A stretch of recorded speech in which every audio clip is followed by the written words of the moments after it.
Et bonjour à tous et bienvenue sur les cartes sur table pour cette vidéo d'analyse de deck qui va reprendre la decklist du champion du premier Open européen de Star Wars Unlimited qui a eu lieu à Barcelone le week-end du 7 et 8 septembre.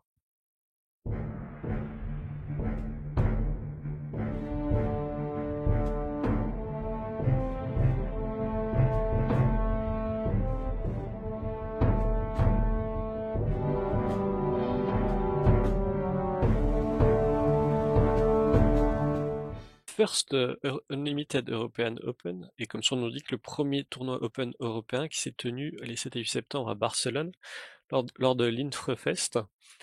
C'est une convention dédiée aux jeux de cartes à collectionner en Espagne. Donc c'est un Open, c'est-à-dire que c'est pas un tournoi du circuit compétitif, mais les organisateurs ont souhaité utiliser au maximum les règles du circuit compétitif pour ce tournoi.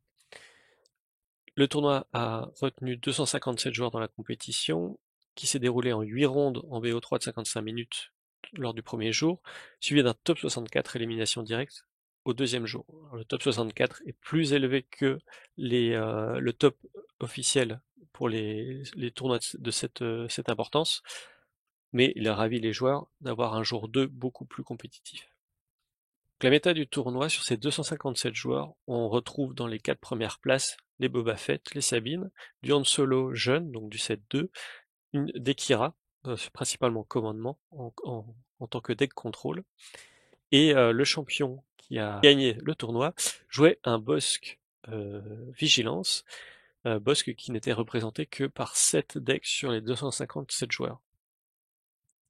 La méta de la phase éliminatoire, donc les 64 joueurs qui se sont qualifiés pour le second jour, on retrouve le même pourcentage de Boba Fett, de Sabine, de Han Solo et de Kira, ce qui est assez impressionnant, et un seul deck Bossk, celui de notre champion. Donc le deck du champion, c'est un Bossk Vigilance, qui a été créé par Jordan Nell de la Cruz Viscara, qui a terminé 20e des rondes avec 6 victoires et 2 défaites. Le deck qu'il a construit, c'est un deck contrôle, où il associe les gestions directes de la vigilance et les dégâts fournis par les événements ou les unités de l'agressivité pour éliminer toutes les forces adverses. Le soin à la pioche apporté par les primes qu'il va jouer laisse le temps de se développer et d'avoir plus de solutions. Il joue aussi un peu de défausse pour gagner toujours plus de temps sur les decks contrôle principalement. Donc on va détailler un petit peu les différentes cartes qui constituent ce deck, en commençant par le leader. Donc on a Bossk qui est un leader agressivité et infamie, qui a une action qui permet d'infliger un dégât à une unité qui possède une prime.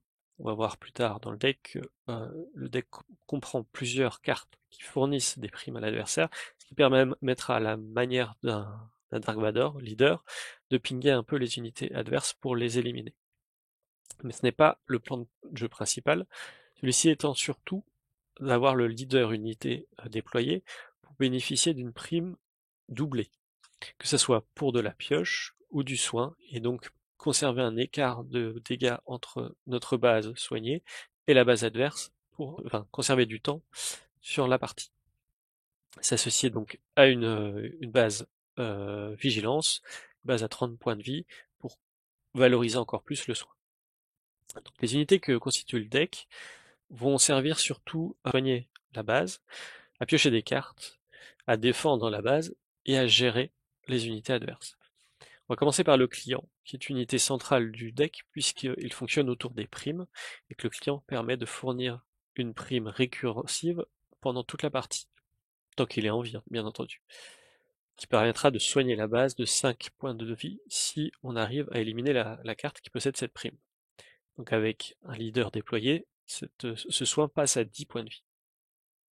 On va avoir Dr Pershing, qui est une unité assez classique dans les decks contrôle, qui ne sert pas à attaquer la base adverse, mais à faire piocher le joueur pour avoir plus de cartes de gestion en main.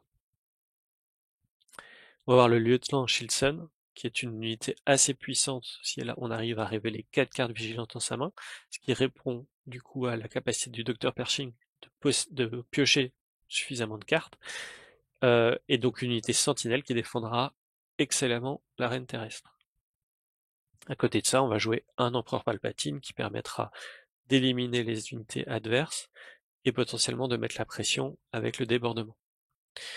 À côté de ces unités qui sont des unités un peu utilitaires, on va trouver des finishers qui vont être le Dragon Crate, une unité très puissante qui va ralentir immédiatement le développement de l'adversaire puisque chaque carte qu'il jouera se traduira par des dégâts sur la base de l'adversaire, ou l'Avenger, qui une fois déployé permettra d'éliminer gratuitement les unités adverses à chaque attaque, et qui a une puissance de 8 en spatial qui termine aussi rapidement les, euh, les parties.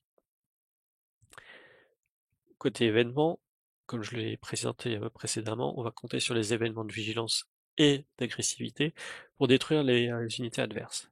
Dans un premier temps, on va utiliser ouvrir le feu ou étranglement de la force pour infliger des dégâts certainement létaux aux unités adverses et s'en débarrasser rapidement. Et plus tard, ou toujours dans la même mouvance, on va utiliser la panoplie des événements vigilance pour éliminer les unités de manière assez efficace. Donc pouvoir du côté obscur qui peut être joué assez rapidement ou plus tard dans la partie une fois qu'on a bien géré toutes les unités pour gérer le leader ou une unité puissante. Mettre au tapis pour gérer, pareil, les débuts de partie. Abattre le dragon qui va plutôt gérer les grosses unités. Et la chute du rival qui est très polyvalente. On va avoir un tir de super laser en 3 exemplaires pour s'assurer de pouvoir éliminer toutes les unités à un moment de la partie. Nous-mêmes n'en possédons pas beaucoup. Ouvrir le passage qui va servir principalement à gérer les unités telles que le TIE Fantôme ou le TIE Defender de la 7ème flotte, ou encore le Crafty Smuggler côté russe. Enfin, vigilance qui va servir à de plusieurs manières, soit du soin pour la base, classique, soit une gestion pour une petite unité, soit pour mêler l'adversaire, qui est aussi une stratégie secondaire du deck pour gagner. À côté de ça, on va utiliser des événements de récursion avec le ravitaillement, qui va nous permettre à la fois de récupérer le ravitaillement sous son deck et les événements de gestion qui vont nous servir. Et 4 pillages pour ralentir à un moment clé le deck adverse en lui faisant défausser les dernières cartes de sa main. Côté amélioration, on va avoir de la prime, donc des cartes amélioration qu'on va jouer sur les unités adverses pour leur fournir une prime et en bénéficier idéalement doublement avec la capacité du leader Busk.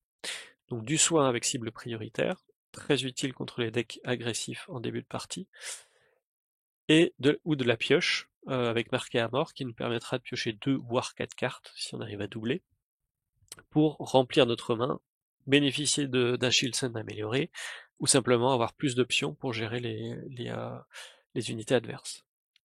À côté de ça, on va ajouter encore un peu de gestion sous la forme d'amélioration avec retranché qui sera joué principalement sur le leader adverse, si possible, ou sur une grosse unité, afin qu'elle n'attaque plus la base, et qu'on puisse attendre de la gérer autrement, soit par un événement, soit par un tir de super laser. Du côté de la réserve, le deck se renforce avec des cartes qui suivent la stratégie principale et qu'on va utiliser selon le match-up qu'on rencontre. On va avoir cible prioritaire dans un premier temps, qui va nous permettre de tenir plus facilement contre les decks agressifs, avec un exemplaire supplémentaire. Abattre le dragon et la chute du rival qui se servent contre des unités plutôt de fin de partie, et un Dragon Crate si on sent que la partie va s'enliser à chaque fois sur des match-ups longs au long cours. Côté agressivité, on va effectivement ajouter de l'antispatial avec le Punishing One, qui va permettre de gérer l'arène spatiale, qui est une arène difficilement gérable autrement que par les événements dans ce deck, ce qui limite les options. Donc on en rajoutera 2 si on voit qu'on joue contre un deck agressif qui passe par cette arène. Et plus de défausse, avec étincelle de rébellion ou capitulation forcée, pour contrer les stratégies contrôle ou mid-range qui profitent des longues parties, et leur donner moins d'options de jeu pour conserver notre avance et atteindre la victoire. Si on reprend les match-ups du champion lors de ce tournoi, on va pouvoir constater qu'il a perdu sa première ronde, qu'il a joué contre un Boba Fett commandement. Ensuite, il va rencontrer énormément de decks agressifs. on va avoir 4 Sabines qui ont été leur adversaire et qu'il a réussi à défaire à chaque fois, montrant que le soin apporté par le deck est suffisant pour tenir face à ces match-ups. Il rencontrera un autre deck agressif qui est le Grand Moff Tarkin en version ruse, jouant sur des véhicules et triple assaut des ténèbres, qu'il aura du mal à gérer, j'imagine, principalement à cause du taille fantôme que Tarkin aura pu faire améliorer de jetons expérience, la rendant totalement insensible aux événements que possède le deck Bosque Vigilance, et donc ingérable pour ce deck. Il rencontrera aussi une Kira Commandement qui est un Han Solo, des decks plutôt contrôle qu'il aura réussi à battre. Lors des tops, il rencontrera de nouveau le Boba Vert qu'il a battu en première ronde, mais qu'il arrivera cette fois à vaincre lors de cette phase de top. Voici donc la version finale du deck qui a été jouée lors de cet événement, donc 257 joueurs.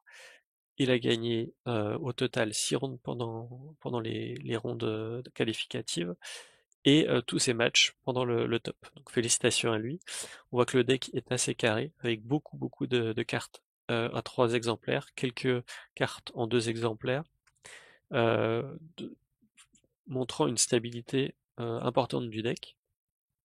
Bien entendu, il n'est pas si simple de maîtriser le deck, puisqu'il va falloir choisir à chaque tour s'il faut plutôt éliminer une unité ou attendre que l'adversaire déploie une unité plus intéressante à éliminer. Donc la prise d'initiative et la prise de décision sur quel événement jouer au cours de la partie est une phase importante pour maîtriser le deck. Je vous invite dans tous les cas à l'essayer, à le tester contre différents match-ups. Vous verrez que il a du répondant contre beaucoup de decks de la méta actuelle, ce qui explique certainement sa victoire lors de ce tournoi.